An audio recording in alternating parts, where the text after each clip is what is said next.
You are listening to the Delay and Pray podcast, episode number 32.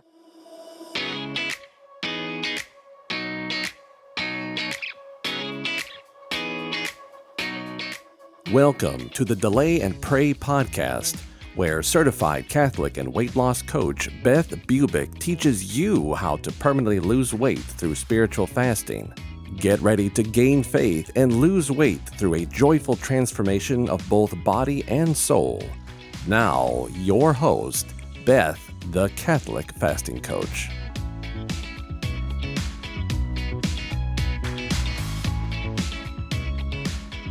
Welcome back to the podcast. So glad you are joining me this week. As of this recording, we just started a new group for the 12-week Delay and Pray group coaching experience, and it sold out for the first time. We had a record number of beautiful Catholic women joining together in community to lose weight and gain faith like never before. So this is super exciting.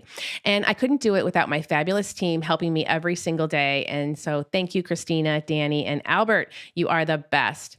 So we opened the course for purchase 6 times a year, each with its own theme of what we are fasting for as a community. And this is our 4th group of women this year who are fasting in community for freedom. We are fasting for freedom in honor of the 4th of July that at this recording is next week.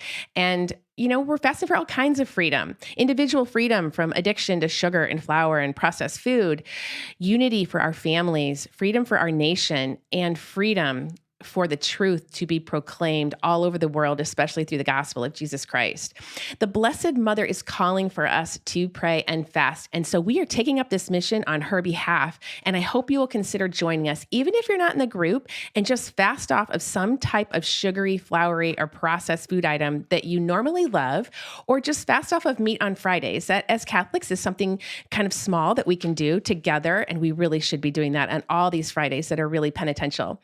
We are having the goal of restoring freedom and truth to our nation and our church, especially at this time. And you can do it. You can help. With God, all things are possible. So in honor of fasting for freedom, I am so excited to introduce to you a fellow Catholic coach, Jessica Castillo. She is joining us today. She is a Catholic personal development and health coach and the founder of A Thriving Catholic, which is the name of the podcast. I just love it. Who doesn't want to thrive? Who doesn't want to do that? So she is a West Point graduate, former Army officer, 2-time combat veteran, Catholic convert, and now a mom of 3 and entrepreneur. We're going to talk about the connection between physical and spiritual health, how better health leads to increased capacity for mission. Oh, all amazing things, especially at this time. Her mission is to help Catholic women thrive in every aspect of their lives, body, mind, and soul, so that they have the energy, the strength, and focus to do the important work that God has created them for. Through her online courses, group, and one-on-one coaching, Jessica helps Catholic women improve their daily habits of sleep, diet, exercise, prayer, productivity, and all things related to human flourishing so that they can truly become thriving Catholics. So, without further ado, I'd like to introduce you to Jessica. Hello, Jessica. Welcome to the Delay and Pray podcast. Thank you for joining us today. Well, hello. Thank you so much for having me. Awesome. So, how is everything across the ocean in Germany? It's lovely. It's wonderful this time of year. Oh, that is so great. And which part of Germany do you live in? So I live in Kaiserslautern, which is in the Rhineland-Pfalz area. Oh, my goodness. And so your husband is active military. Is that correct? Yes. And you're not active at this time? Not anymore, no. Oh, okay. You have to raise all those kids. That is awesome. I love it. I love it. Well, I love how your mission is to help women to flourish and thrive, with health and wellness, not only for the body, but also integrating and incorporating the soul as well, because we're so aligned, your business and my business in this area. So why don't we start off? Why don't you just tell us a little bit about your faith journey, including what led you into the military? Yeah, sure. So, let's see. You mentioned that I was West Point graduate, and so that was really how I first got started in the military. When I was trying to figure out what I wanted to do and where I wanted to go to school, my older sister, who was also an Army veteran herself, she recommended that I start applying to the service academies, which is something I had not considered before. But I had good grades and I was athletic, and I was like, well, I could probably, try for this. I didn't have any money, so the service academies were a good option for me to pay for my education. So I applied and was accepted into West Point, and yeah, that started my Army career. So there's a 5-year active duty commitment that every cadet has as soon as they graduate. And so that was, my 5 years of active duty. And then after that, 3 years in the inactive ready reserves. And now I'm completely out. I'm civilian and a mom. Oh, wow. That is so cool. Well, I can totally see you in the military because your background, when you described how you've always loved health and wellness, and at the age of 13, you started exercising, and you grew up in a basically secular family. And you said that you had a Gideon Bible laying around, and you would just exercise in the morning and at night, and you would grab the Bible and you would just say some prayers or read it while you were exercising, both in the morning and at night. And this kind of started this really healthy, habitual type of program or routine at a very young age, I think. Yeah. And I honestly am so grateful for that, because I feel like it was God just calling me to himself from a very young age. And, my background was kind of a rough home environment and a rough upbringing. And so I really feel like these kind of habits that I developed at a young age, they were like what saved me. They kept me afloat and helped me stay mentally and physically healthy and strong and resilient in the face of a very difficult, abusive, alcoholic home that I was growing up in. And so, and I stumbled into it because I always loved reading. And I remember one day I was reading a book where one of the characters in the book had developed like her own exercise routine for herself that she did in her room. And I was like, I could do that. I could definitely make up my own exercise routine. And so then I did, and it was like very simple. It was like jogging in place and doing some sit-ups and push-ups. And I even used to fill up these like water bottles and use them for weights and do different things. Like I didn't know what I was doing. But again, I got books from the library and books that helped me learn about what kinds of exercises to do and how to start exercising. So I started doing that. And I had a mountain bike that I used to ride. So I would go outside and I would ride my bike. And I started realizing when I was doing these things that it helped me deal with stress. It helped me deal with the pressure of my home environment and my school environment and everything that I was dealing with. And I didn't have the language to describe it like that at that time. I was 13. I was just a kid still, but I knew that it made me feel good. I knew that it made me feel calm. It made me feel like I could handle things. And I think I probably have ADHD too. And so it's always helped me focus. Like I would exercise and then I could focus. And it was around that time that I started realizing, I was like, there's got to be more to life than what I'm experiencing of life. And even though I had grown up in a very secular household and we'd never really talked about religion or God or anything, I remember at Easter time, there were those movies about Jesus that were playing on TV. And I was like, so I was curious about Jesus. I was curious about the meaning of life. And yeah, like you said, I found this Gideon New Testament in my house, and the Lord's Prayer was on the first page, and I didn't know how to pray, but I had seen people kneel down and, next to their bed in movies. And so I figured that's a good place to start. So I kneeled next to my bed and I would pray the Lord's Prayer, and then I would start reading a chapter of the New Testament. And so that was kind of my routine. So I would have my little exercise routine, and then I would have my little prayer routine, and the exercise helped me focus for prayer. And I really didn't know what I was doing. I stumbled into all of it. I really think God was just leading me through it because I didn't know what I was doing. But yeah, I just remember even at that time, I thought, well, this goes together perfectly. There's I love it. Connection. I love it. I love it. So even we're so impressionable, especially in the middle school years. I used to be a middle school teacher, high school teacher. It's so true. And so you were seeing this in the movies, you were seeking because you were growing up in kind of like you said, a rough environment, and you were seeking something better. And that's what we do, right? We're always seeking what's better for us as we go. And I think that's beautiful. And so the Holy Spirit did make his way into your life at that time, is just kind of probably always pulling you forward. So that is so beautiful. So you started these bodily habits that you needed to be successful. And that started you just managing your stress in really ordered ways. So you get into the military and you're deployed over into Iraq, right? And you are made the head of casualty operations for the division and also a plans and operations officer. I mean, that's a lot of responsibility. How old were you at that time? Let's see. When I was head of casualty operations and plans and operations, I think I was 25 or 26. Were you married? I was married on that deployment. So my first deployment, I was not married. I knew my husband. We started dating when we both got back from that deployment. We married between deployments. And then when we deployed the next time, we actually deployed as a married couple on division staff.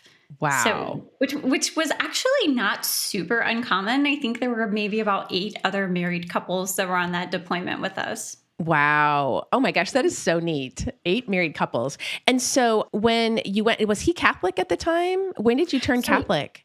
He was cradle Catholic. So he was born and raised Catholic. And actually he's what made me be interested in Catholicism, because I didn't know any Catholics growing up. But at the time of my first deployment, my mom actually had stage 4 cancer. And so I was desperately searching for what happens to someone after they die. And I felt like I had to find this answer before my mom died. And of course I was in a combat zone. And so it would be cool, if I could know for myself too, what would happen when you die. And so at this point, I had gone through a few different phases in my conversion myself. So I had gone through a stint in the Mormon church, and then I'd fallen away from that and gone into new agey, whatever, do whatever you want kind of philosophy. And so that's kind of where I was at this, in my early 20s after I had graduated. And I remember just reading all these new age books and not being able to find any satisfactory answers to what happens to a person when they die.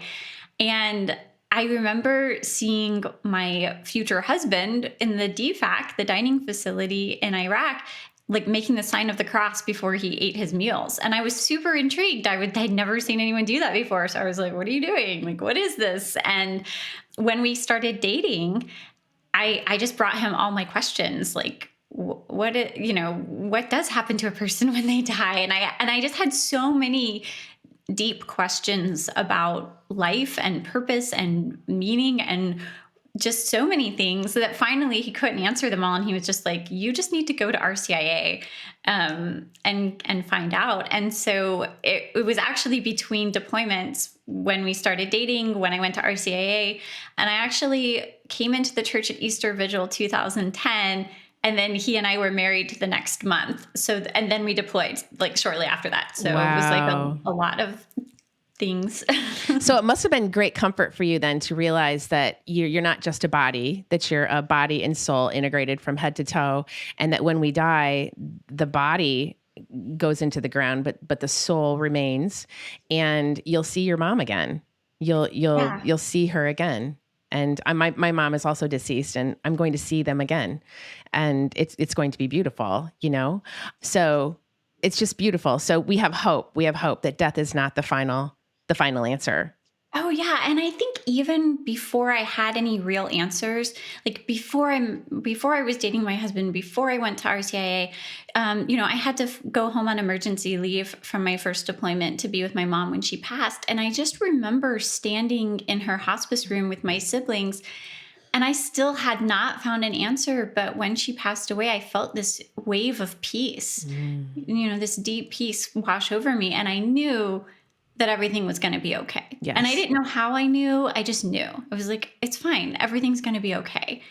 And it was later when I found more answers that I could understand that peace. But, Jesus promises a peace that surpasses understanding. And that happens sometimes. Absolutely. Oh yeah. And he uses the secular world, the material world all the time to usher in all that is good and holy and beautiful.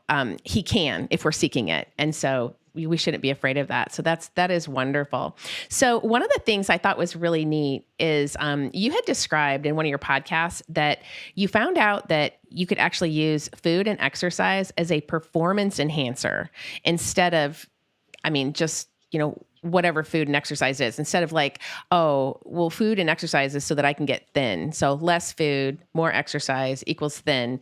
But that's not the way it goes. I mean, food is honestly really, really important for our performance on a daily basis. What we eat, how we exercise, and then how we pray, and how we just form it all together in body and soul. So you want to tell us a little bit about that? Because this is how you teach Catholic women how to thrive.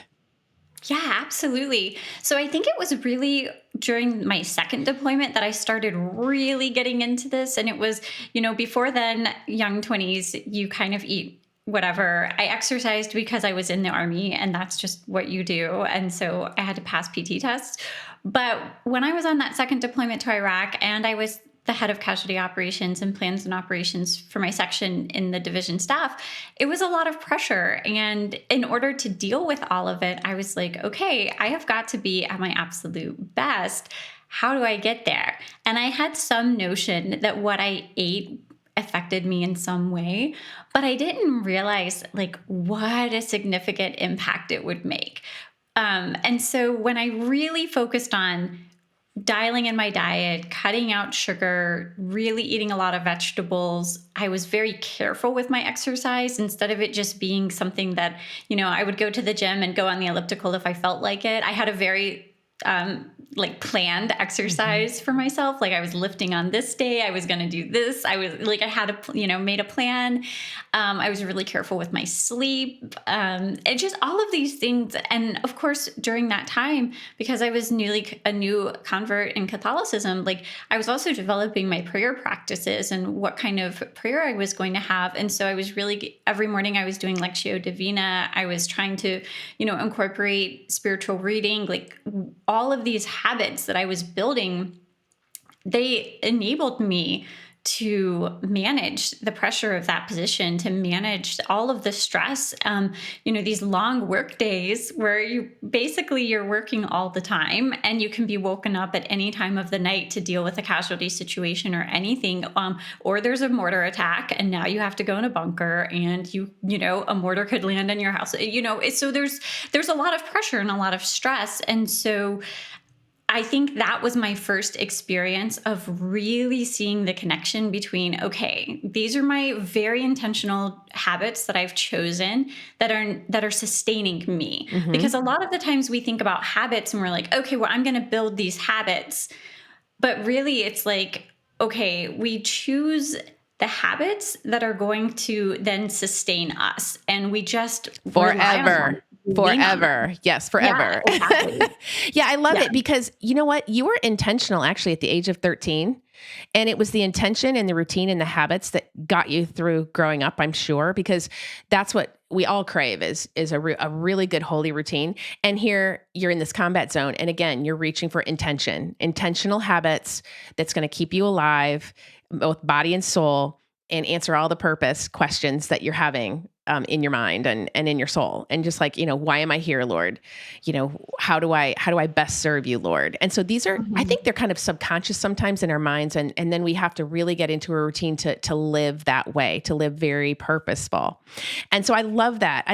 And so then take us to, you're having kids. And so, you are seeing like a lot of moms in the same situation that you are, where you're just, you're feeling overwhelmed with motherhood. You're feeling overwhelmed with being deployed. You're feeling a little bit lost, and somehow you lose this routine. So tell us a little bit about that, and then how you got that back. Yeah. So basically, when I got out of the Army, I was pregnant with my first daughter, and I had this image in my mind of what a good Catholic woman needed to be like. And so I tried really hard to fit myself into this mold of like, I'm going to be this perfect Catholic woman. I'm going to just throw myself into raising my children and cleaning my house. And I still think, obviously, these are good things. I'm not saying they're not, but I think that I just really lost sight of this idea, this notion that God has created me uniquely and designed me uniquely for a specific purpose and for a mission that he has for my life. And instead, I was trying so hard to just fit this mold, or this imaginary mold. Really, it doesn't exist. I just thought it did. And after a few years of this, I was like, why am I so unsatisfied? Why am I so unfulfilled? You know, Did you stop exercising? Is that what happened? You kind of stopped taking care of yourself. it was kind of a stop of all things. Yeah. So it was sort of like, St. Thomas Aquinas has this quote where he says that when man is deprived of true spiritual joys, it becomes necessary that he become addicted to carnal pleasures. And so for me, that was totally what happened. I started becoming addicted to carnal pleasures. I was turning to any kind of comfort that I could get in the forms of alcohol or sugar or junk food or any, and so many moms do this. Like, this is so common. Oh yeah. Yeah. And it's funny because it's not, it doesn't, you don't have to be an alcoholic. You're just addicted to having a few glasses of wine every night to rest. That's quote unquote. Or, just, a couple candy bars here and there. And unfortunately, all of that zaps your energy. And, we know all of the science behind it. We know all that. And we get lost, and we can kind of drop into a little bit of negativity, despair, depression. And, that's what happened to you. Where were you located when were you in the States or where? Yeah, I was living in North Carolina at the time. Okay. Yeah. Was your husband traveling? I mean, was he deployed, or you were all together? So he was not deployed, but he was working in a pretty high pressure job. So we didn't see very much of him. Yeah. And I was just alone with my kids all day trying to homeschool them. And I was very overwhelmed. And so the things that I knew were good for me, I was just really turning away from exercise, from nutrition, and then eventually even from prayer, because I started realizing I was so angry with God because I felt like I had held up my end of the bargain. I was like, okay, Lord, I've been, faithful. I'm doing all the things you asked me to do, but I'm unhappy. I'm so miserable. So what gives? And so I really had just, turned to these habits that were horrible for me and were just sapping my energy, making me feel more depressed. It was a downward spiral for a while. Yeah. And a lot of women, especially since COVID, are in this position now because what happened is everybody locked down, and some people are not coming back out. I mean, some women are not coming back into the church activities, just back into the networking events, just back with family, connecting face to face with people. It's a lot of work over Zoom because we're working from home. We're doing all of these things, and we just have to get back to connection. We have to get back to holy habits, and that's what you teach. So what happened? How did you finally find your way back into being a thriving Catholic like you are now? Well, I think fortunately for me, I had a friend that I was talking to one day, and she asked me how I was doing, and I just was really honest with her. I was like, I just feel really numb all the time. I'm not looking forward to anything. I don't want to do anything. All I can think about right now is going home and having a drink, because that's the only thing in life that I'm looking forward to. And she was just super blunt with me. And she was like, this is depression. You're depressed. You're dealing with depression. And I was like, floored, because it had never even occurred to me. And this is crazy that this is how it is. But when you're in it, you don't see it clearly. And I was like, oh no, depression is something that happens to like other people who are like less strong than I am real resilient. I can handle pretty much anything. I think this is fine. And I would agree with that, by the way. Agree 100% with your background there. It wasn't until but I really started thinking about what she said. And that was just so eye-opening for me. And when I was like, oh, okay, if this is depression, well, what is depression? What causes a person to be depressed? How does this come about? And because I've always been a learner and a researcher, I immediately started trying to dig into it and trying to understand. I was like, what's going on in my brain that this is happening? This is part of my physical body, And so if it's part of my physical body, then there's going to be some things that I can do with my physical body that are going to make this better. And I already know all of those things. I had just stopped doing them. And so that was and this was the hard point. This was the hard part of the transition that I think you and I both coach a lot of people through, is that first step when you're first turning away from those quote unquote carnal pleasures that you think are the only joy in your life anymore. And now you're taking this big step of faith where you're like, okay, I'm going to turn away from drinking, and I'm going to turn away from sugar, and I'm going to turn away from junk food. And I'm going to trust that I'm going to feel better on the other side of that. Like, I'm going to trust that after a couple of rough days, a few rough weeks, that I'm going to come out the other side of this better.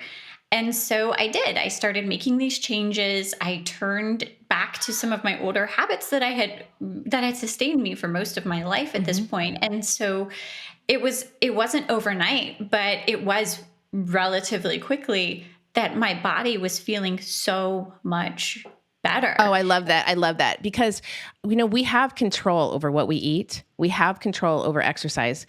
And we have biological control if we can just understand what's happening in our bodies and then shift our thoughts to knowing that we can do it. Thoughts such as, what if food and exercise are some of the only things I can control always, no matter where I'm at, no matter where I'm in, what country I'm in, what state I'm in, no matter what stage of life I'm in. What if I can control that, like, all the time? And then your brain starts going on an adventure to go find out, well, how can I control? So you go to books, you read all about the difference between burning glucose, which is sugar burning, and, burning ketones, which is fat burning, and how we have to be metabolically flexible to go back and forth. That's what I teach too. And people are stunned because anytime you say ketosis or ketones, people are like, oh, that's the keto diet. It's like, no, it's not the keto diet. Your body really, to be really efficient, needs to be fat adapted most of the time, but be able to go in and out of some sugar burning with some really good carbs, sweet potatoes, vegetables, and then everybody is different. So you got to figure it out. So like a lot of vegetables, a little bit of sweet potatoes. Some people can have rice. Some people can have regular potatoes. It's like, it's not just, you don't want to be in ketosis the whole time. You need a little ice cream once in a while on Sundays. Exactly. And it's like I tell my clients too, the goal is not perfection. The goal is resilience. So we want to be I love that. the most I love that. resilient body we can possibly be, because we do have big, important missions. We have important work to do. I have the work of raising my kids is important work. And we all have some mission. And I was not able to bring my full self into my vocation because I was suffering under the burden, under the weight of these really poor habits that were just dragging me down. Yeah. And, we talk about the connection between spiritual and physical health. And this is so true too. Like, when a woman is really struggling with these things and is now basically feeling all of these depressive symptoms that so many lifestyle factors factor into that you start thinking like, oh, I'm in a state of desolation, or this is despair, or like God is far from me. And God is not far from you. God is close to you. God is the air you breathe. He's so near to you. But we blind ourselves to it because we're so stuck and so weighed down, and we can't experience that freedom. And that light that comes when we can literally just understand, like, this is the way God has created your body to function. When you know the way your body has been created to function, you work in accordance with God's beautiful design for your body. You're thriving in body. And then that was the point when I was now able to come back to God in prayer, very humbled, from my experience, and just really turn to God and say to him, in all sincerity and openness at this time, like, what are you actually asking of me? What do you want me to do? I was trying to do what I thought you wanted, but show me what your actual will for me is. And now, because I was thinking clearly, because I had more energy, because I wasn't depressed and I had that focus, I could answer that call. I could actually listen to God's voice and now have the strength and capacity to do whatever it was he was going to ask of me. I do. I love that. You actually had it when you were 13, how you combined in the morning and the evening exercise and movement with prayer. And then who knows what your food was like during that time. But we know that food is a total performance enhancer. And that if we can put whole food into our body and just lessen the sugar, lessen the flour, lessen the processed food and the chemicals, your hormones, your hunger hormones will balance, your leptin, your ghrelin. You'll stop being hungry all the time. You'll start being metabolically flexible. I teach this in my course. I'm sure you teach it in yours. And you start to become equipped for the mission because you start thinking clearly as you add in a little bit of intermittent fasting and as your neural pathways start to heal.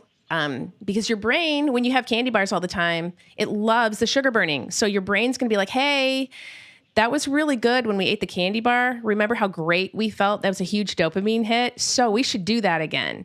But then your body doesn't feel good. And so then you're like, well, okay, it felt good for a few minutes, but oh man, my body doesn't feel very good when I do that. So, well, I'll just do it again because I am getting that pleasure center hit. Okay. So you're in confusion, and that's when it's less likely you're going to go to prayer because you're in confusion. You don't know what to do. So maybe you'll just buffer on Netflix for a little while because that's comfortable. And so then you're just all over the place. So this is what happens. You get off track. Instead, if you can get some holy habits going on and you can get very habitual with in the morning, I do this. In the evening, I do this. This is where my prayer time is. I go to mass twice a week or 4 times a week or 5 times a week, whatever you do. And this is where I go. This is when I do it. I go to confession once a month. I go to adoration once a week. This is how I do it. This is when I do it. This is what I eat. And I put it on my food protocol. And like you said, nothing's perfect. Kids are going to get sick. You're going to miss mass. Things are going to happen and you're going to forget to do your food protocol. That's okay. But if you can just get these habits slowly over time, just started like 1 daily mass a week, monthly confession every month, just 1 little hour of adoration a week. If we can get some of these sacraments happening, if you can get, some of this sugar, flour, and alcohol delayed until Saturday night and Sunday, maybe you have to drink on a Thursday, like 1 or 2 glasses of wine because you can't make it. Slowly just rolling into health, you will see the energy, just all of it just is the clear thinking is amazing. Mm-hmm. So like I sit before you, I was very tired. We just had this launch, right? And I was thinking I need a cup of coffee. And then I was like, no, I do not need a cup of coffee. I use LMNT, just like, Element. Yeah. Just like, electrolyte drinks, and people send me different things. This is really good though. But, I just have one of those and I'm like popped up. I mean, I'm just, instead a lot of people just need electrolytes and don't realize they're dehydrated and need electrolytes. Yeah. A little more than water sometimes. Yeah. And I'm a weightlifter and I heavy exercise, not heavy, but I mean, I do the elliptical, I do the reformer, lift weights. And I'm 58 and I'm not on any medication. And I love your words though. Food as a performance enhancer. I'm going to use that. I will make sure to reference you. Just flooding ourselves with good food, flooding ourselves with great information that's going to make you feel better. And you just got to start somewhere, even if you start slowly. So where are you now? What are you doing? In terms of all of it, like in terms of your business, in terms of being in Germany? Yeah. Okay. So I am, like I mentioned, I'm a military spouse still. So my husband's still active duty, stationed here in Germany, which is awesome. We're loving it. I'm learning German slowly. My kids we're going to be homeschooling again starting next year. We had a few years of different schools, but we're going back to homeschooling. I run a health coaching and personal development business. So basically a Thriving Catholic is all about helping women to just thrive in every single aspect of their lives, like body, mind, and soul. Anything that's related to human flourishing, I'm after. Like we are going to we're going for whole person flourishing. That's what a Thriving Catholic is. So that's what I'm doing now. And I just really trying to kind of embrace and embody all of the things that I teach my clients, I do myself. And like, so do you have a lot of military wives that are in your groups? Not really, because I do a lot of my coaching virtually. Okay. So not as many people in person. But yeah, just people from all walks of life, really. I end up working with a lot of entrepreneurs because one of my group coaching programs, Mission Driven Peak Performance, is really focused on helping Catholic entrepreneurs be at their peak in every way so that they can bring more of themselves into their mission. Oh my gosh. I think I need to sign up for that. I got up at 3:30 this morning, 3:30 yesterday morning, because this is our launch. Launch just ended last night at midnight. And those are rough weeks. I haven't exercised for like 4 days. I'm feeling it. Yeah, maybe I'll sign up there, Jessica. Yeah. I mean, it is hard when you're an entrepreneur. I mean, it's 16, 18-hour days, sometimes, not all the time, just on launch weeks and certain times. And I strive really hard to take care of myself. I always get the prayer in. I'm sometimes not the exercise. And then I just go, but I can go right back into it. Like I'll be like, right after I'm done with you, for this podcast, I'm going to put my shoes on and I'll be on the elliptical and do my weightlifting and get right back at it. I also always walk after every time I eat. So I prepare my salads. I put them in the fridge. I eat them at specific times and put it in the sink, and I have my shoes on and I go for a walk. I don't let my brain decide like, should we go for a walk? What's the temperature out? I don't even let it decide. Yeah. I just go. But I like to tell people decide, then don't decide. Yep. Like once you've decided, don't decide anymore. That's right. It's just a waste of your mental energy and time. It's decide, true. Then don't decide. Just do it. Oh, I love that. So let's end with like fasting for freedom. How can we fast for freedom? You're in Germany. Your husband's in the military. Why is it important at this time? And how can we pray and fast for you and your family as a group? Well, I think that the military is always under a lot of pressure. Most jobs in the military tend to be high stress and high pressure.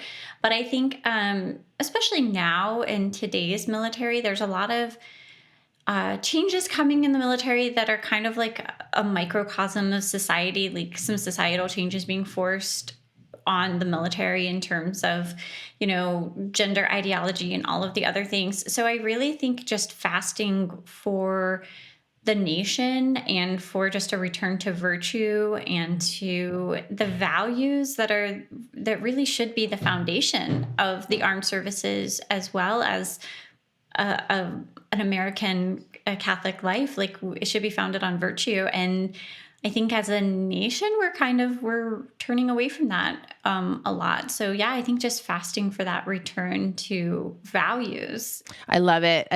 Patriotism is a virtue, and it's wonderful to have love for your country, and it's right.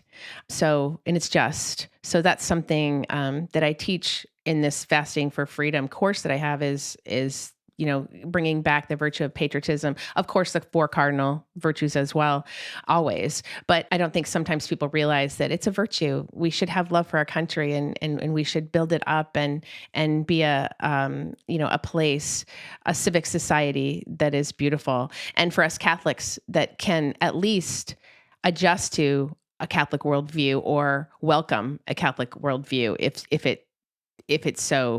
you are Catholic. So it's like religious freedom is what I'm talking about. How can we pray for your husband? That's a good question. Just pray that he makes good decisions. Pray that he leads his unit well and continues to just have the fortitude, all the virtues that he needs to do this job and to do it well. And safety and protection for him and for your whole family. Oh my gosh, this has been wonderful. Thank you so much for being on the podcast. We learned so much. And I will have all of Jessica's information about the Thriving Catholic on the show notes. So just go there, follow her on Instagram, LinkedIn. She's on all of the socials, as well as she has quite a few freebies out there too. So go sign up for her email list and get her freebies as well. And again, thank you so much. We will all be praying for every American in the military who are protecting and defending our nation, both here and abroad. That's very, very important, especially over this 4th of July. And you're true servants. I mean, you're called into battle, both physically and spiritually. And we thank you and your family for your service to us and our country, and know that we hold you in our hearts and pray for your safe return home soon. So I have my own nephew who's a military chaplain. in the Navy. So we will pray for Father Jacob Meyer as well, who's out there on a ship in the middle of the ocean, protecting us and bringing the sacraments to all of our military men out at sea. Well, God bless you, Jessica. Thank you so much. And you never know, I just might be in one of your entrepreneurial programs one day. I think I might need it. I know I would learn a lot. So everyone, I hope this podcast was helpful to you. If it was, please consider subscribing so that others will hear the great message of spiritual fasting and get back to the sacraments this year. So together, by delaying and praying, we will not only lose weight permanently, but we can change the world for the better. Have a great week, my friends, and I will talk to you next week. May God bless you and keep you always. If you are interested in learning more about spiritual fasting and permanent weight loss, then come join my course, Delay and Pray, a 12-week guided course for weight loss through spiritual fasting. You won't go through it alone either. I will be there to coach you every step of the way. This is a group coaching program where you are part of an amazing community of like-minded Catholics who have the same goal as you, to bring about miracles while losing that weight permanently through spiritual fasting. Your purchase includes an online course detailing what spiritual fasting is, how to do it, and all the tools you need to get you the results you're longing for. Head over to my website right now at thecatholicfastingcoach.com and get the details on how to join. And don't forget to follow me on Instagram, Facebook, Pinterest, and LinkedIn to always get the latest daily information to help you keep fasting, my friends. Can't wait to see you in there. May God bless you and keep you always.